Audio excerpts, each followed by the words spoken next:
अस्सलामु अलैकुम वरहमतुल्लाहि वबरकातुहू। बिस्मिल्लाहिर्रहमानिर्रहीम। अल्हम्दुलिल्लाहि रब्बिल आलमीन वस्सलातु वस्सलामु अला सय्यिदिल अंबियाइ वल मुरसलीन। नवैतु अत्तअल्लुमा वत्तालीमा वल इफ़ादा वल इस्तिफ़ादा वल हस्स अला तमस्सुकि बि किताबिल्लाहि व सुन्नति रसूलिहि सल्लल्लाहु तआला अलैहि व आलिहि वसल्लम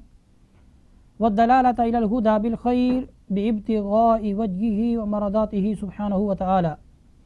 अल्लाहुम्मा अक्रिमना बिनूरिल फ़हमी व अख़रिजना मिनज़्ज़ुलुमातिल वहमी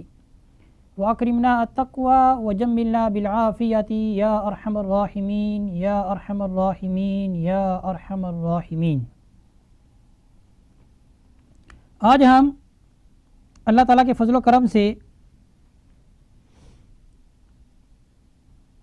एक मशहूर शहर मदीना तरीम, जिसको तरीमुल गन्ना भी कहा जाता है, इस मुबारक शहर से मुताल्लिक़ मैं चाहूँगा कि मैं आपको आगाह करूँ इस शहर की खुसूसियात क्या हैं। तो इस हवाले से हमारे एक उस्ताद हैं, अल उस्ताद मुनीर बिन सालिम बिन साद बाज़ुहेर।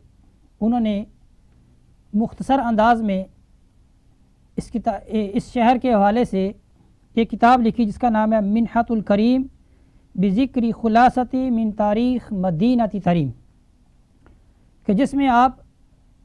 मदीना तरीम की तारीख़ के हवाले से उन्होंने इस किताब को तरतीब दिया ताकि लोग वो इस शहर की तरफ आएँ और जो इसकी खुसूसियात हैं, इसकी बरक़ात हैं, उनसे वो मुस्तफ़ीद हों। मैं मुतकल्लिम हाफ़िज़ मोहम्मद रैहान, मैंने यमन में 10 साल पढ़ा और ये जो तरीम शहर जिसका आज हम ज़िक्र करने लगे हैं, ये यमन के शहर, यमन का सूबा हदरामौत, उसमें वाक़या है ये मदीना तरीम। और ये एक छोटा सा शहर है, आप यूँ समझ लें कि 10 से 12 किलोमीटर या इससे भी कम किलोमीटर पर इसका मुख्तसर सा महल्ले वकू है जहाँ पर ये वाक़या है। और इस शहर की इतनी खुसूसियात हैं, इतनी बरक़ात हैं कि मैंने चाहा कि जैसे मैं मुस्तफ़ीद हुआ हूँ, रब ताला ने मुझे वहाँ पर ले गया, मैंने वहाँ पर तालीम हासिल की, तो मैंने चाहा कि जिस तरह मैं मुस्तफ़ीद हुआ हूँ इसी तरह वो लोग कि जो पाकिस्तान के अंदर हैं, इंडिया के अंदर हैं, बांग्लादेश के अंदर हैं, जो उर्दू ज़ुबान समझते हैं, मैं उन तक अपनी आवाज़ को पहुंचा सकूं और उनको बता सकूं कि भाई जहां आप और शहरों की भी ज़ियारत करने के लिए जाते हैं, औलिया किराम के पास, औलिया किराम से मुस्तफ़ीद होने के लिए जाते हैं, तो तरीम, मदीना तो तरीम, यहाँ पर भी आप एक दफ़ा ज़रूर आएँ, उसके बाद आप तमन्ना करेंगे कि मैं वहीं का वहीं होकर रह जाऊँ। यहाँ के बुज़ुर्ग फरमाते हैं कि मदीना तो तरीम की इस कदर खुसूसियात है कि मक्कातुल मुकर्रमा, मदीनातुल मुनव्वरा और बैतुल मक़दिस के बाद अगर कोई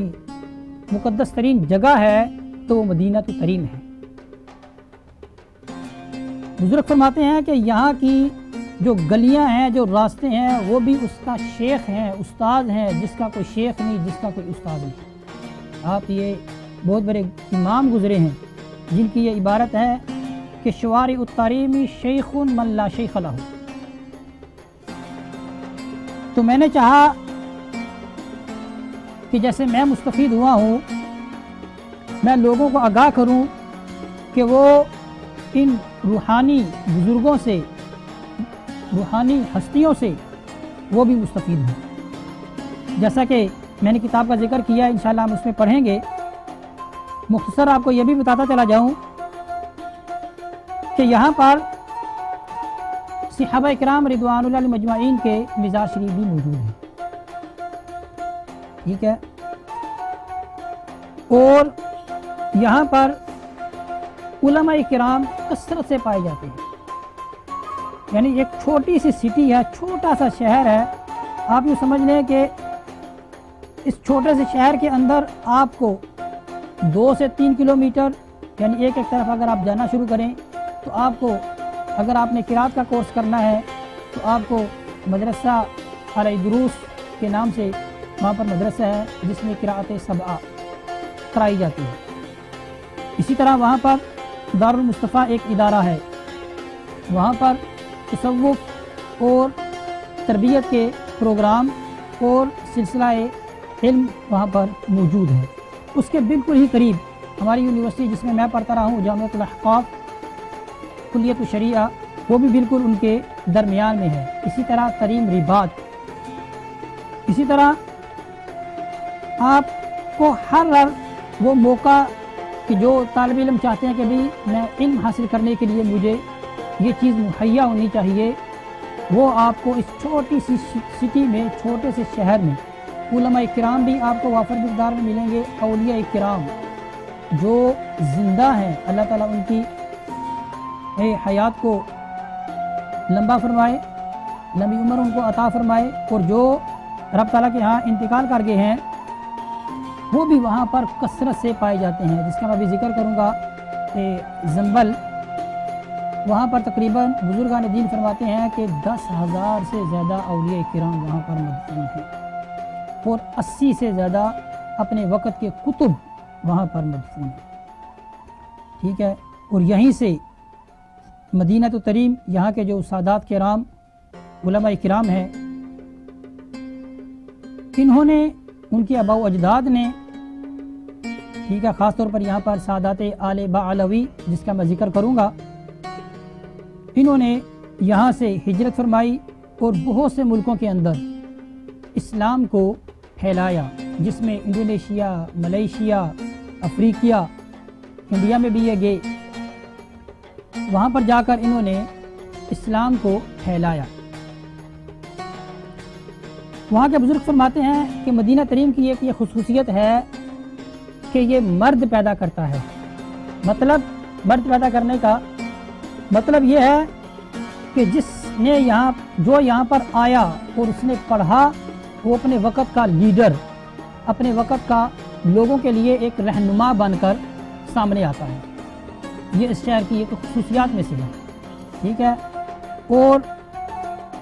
وہاں کے بزرگ فرماتے ہیں کہ جس نے تریم رباط تریم ایک مدرسہ ہے جہاں پر بہت بڑے بڑے علماء کرام نے تعلیم حاصل کی، وہاں کے بزرگ فرماتے ہیں کہ جس نے یہاں پر علم حاصل کیا، وہ اس نے باقی جگہوں کی بہ نسبت اگر اس نے تھوڑا سا بھی علم حاصل کیا ہے تو وہ اس کو کافی ہوگا۔ تو ان ساری چیزوں کو مد نظر رکھتے ہوئے میں نے چاہا کہ یہ جو کتاب منحۃ الکریم بخلاصتی من تاریخ مدینہ تریم، جس کو منیر بن سالم بن سعید بازہیر نے لکھا، یعنی کہ اس کا ان کتابوں سے جمع کر کے اس کی تاریخ کو مختصر انداز میں پیش کیا، تقریباً 80 صفحات پر، تو الفقیر نے اس کا ترجمہ کیا، اور میں نے چاہا کہ میں اس کو یوٹیوب چینل کے ذریعے بھی لوگوں تک اس کتاب کو بھی پہنچاؤں، اور اس مدینہ کی جو خصوصیات ہیں، جو برکات ہیں، اس سے لوگوں کو کیا کہوں باور کرواؤں۔ تو مجھے خوشی ہوگی کہ آپ سب احباب میرے ساتھ اس مدینہ تریم کے بارے میں جاننے کے حوالے سے میرے ساتھ آپ ملے رہیں، تاکہ ہم بزرگوں کی جو تعلیمات ہیں، جو بزرگوں کے ساتھ جو ایک روحانی سلسلہ ہے، اس سے ہم کیا ہے اپنے آپ کو استوار کر سکیں۔ تو میں اسی پر اپنی بات ختم کرتا ہوں، اور اپنی جو کتاب کا جو آغاز ہے اس کو ہم اپنے اگلے حلقے میں باقاعدہ شروع کرتے ہیں۔ وصلی اللہ علیہ سیدنا مولانا محمد وبارک وسلم علیہ والحمد للہ۔